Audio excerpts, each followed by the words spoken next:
Ассалаумағалейкум, менің есімім Рауан, Заңзангар компаниясының қызметкерімін. Бізде тамаша кредиттердің проблемасына қатысты сабақтар бар. Соның біріншісіне тоқтайын. Кредитті 5 жылға шегеруге байланысты бұл төлем қабілетін қалпына келтіру, осы жөнінде бізде тамаша сабақ бар. Бұл сабақта видео сабақ тегін YouTube каналында тұр, ал жазбаша сабақтың өзін және оның қосымшаларын, банкке арыз жазу, қосымша тіркелетіндер, кредиторды хабардар ету, осының барлығы үлгілерімен сіздерге ұсынылатын болады.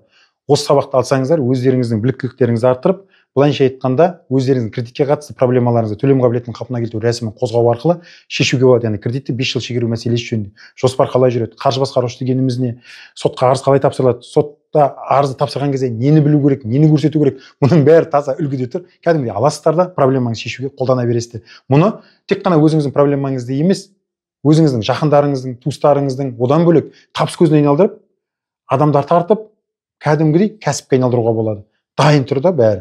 Тек соған біліктіліктеріңізді жеткізіп, білімдеріңізді толықтырып, әрмен қарай іске кіріссеңіздер болады. Енді келесісі, график жасауға байланысты. График кредитті шешудің бірден бір құралы. График жасау. Бұл банк туралы заңда, микроқаржы қызметін көрсету туралы заңдар бар, соның талаптарында барлығы көрсетілген мүмкіндіктер. Сол мүмкіндіктерді қалай пайдалануға болады? Арыз қалай жазылу керек? Осының барлығы және арыз жазған соң ол қалай тапсырылу керек? Жауабы қанша күнде келеді? Егер де графикке келіспесе, қысқаша не болатын туралы осының барлығын реттеп жазып кеттім. Бұның видео сабағы да бар, үлгілері де бар, кәдімгі тамаша үлгілері тұр. Осыны алып, сіздер өздеріңіз проблемаларын шешу мақсатында банкке, микроқаржы ұйымдарының графиктер жазуға болады. Жауап бермесе, шағымдар жазуға болады. Президентке негізсіз отказ берсе не істеймін, заңсыздығын тексеру, заңдылығын тексеру деген секілді осының барлығы соның ішінде көрсетілген. Міне, осы сабақты алам дейтін болсаңыздар, бізге жүгінсеңіздер болады. Ал енді келесісі, кредит төленбесе не болады? Күйзелістен қалай шығамыз? Көп адамдар бізге кредит төленбей жатыр. Не болады? Ертең жағдай мүшкіл болмай ма? Сотталып кетпеймін ба? Ағайын туысқандарыма зәбірім тимей ма?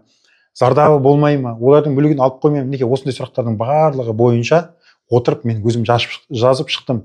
Бұл былайша айтқанда кредиті бар адамдарға, кредитін төлей алмай жатқан адамдарға валидол, жүрегіне күшті дәрумен. Соны алып, оқып шықсаңыздар, өздеріңіздің бекер нәрсені уайымдап, күйзеліске түсіп жүргендеріңізді көресіздер. Ол жерде ненің не екенін, мәселені қалай қарау керек екенін бәрі көрсетілген. Ол қымбат емес. Сонымен, осы кредит төленбесе не болады, күйзелістен қалай шығамыз деген сабақты алып, өздеріңіздің жағдайларыңызға қатысты толымды білім алыңыздар.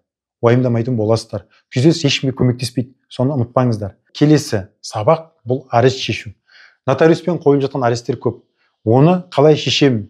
Нотариустың атқару жазбасы дегеніміз не? Оған қанша күнде жауап берілу керек? Мерзім өтіп кетсе не істеймін? Мерзім өтпесе не істеймін? Қарсылық қалай жазылу керек? Қарсылықта не көрсетіледі? Нотариусқа атқару жазбасы қандай кезде жасалады? Ол қандай кезде заңсыз болады? Мінекей осының барлығы көрсетілген және сол жерде арыздардың үлгілері бар. Нотариус қызметін тоқтатса не істеймін? Нотариус лицензиясынан айырылса не істеймін? Сотқа арыз қалай дайындалады? Барлығы сол жерде тамаша көрсетілген үлгілерімен тұр. Тамаша видео сабақ, кәдімгідей аласыздар да проблемаларын шешудің құралы ретінде пайдаланасыздар. Тек қана проблеманы шешудің құралы емес, егер де осы жалпы заңгерлікке бүйрегі бұрып тұратын, білімі мен біліктілігі жетіп тұратын адамдар болса, осы сабақты алып, кәсіпкерлік құралына айналдыруға болады. Бұл кәдімгідей станок. Аласыздар да осымен өздеріңіздің аудиторияңыз, клиенттеріңіз болатын болса, солармен жұмыс жүргізіп, проблемаларын шешіп, табыс көзіне айналдыруға болады. Сонымен осы біздің сабақтарды алсаңыздар болады.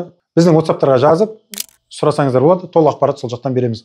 Сонымен ағайындар, Заңзангар компаниясының сабақтарын алып, білімдеріңізді, біліктіліктеріңізді арттырыңыздар. Біздің сабақтар тамаша, керемет ағайындар. Аласыздар, көресіздер, өздеріңізде соны білесіздер ағайындар.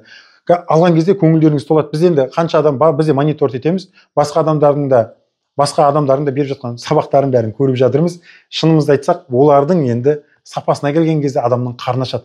Кейде таңғаламыз. Дәл сондай сападағы дүниелерді сондай қымбат қалай аласыздар? Соны түсінбеймін. Сапасына бағасы мүлдем сәйкес келмейтін нәрселерді қалай аласыздар, соған таңғаламын. Ал біздің сабақтар сіздердің көңілдеріңізден шығады ағайындар.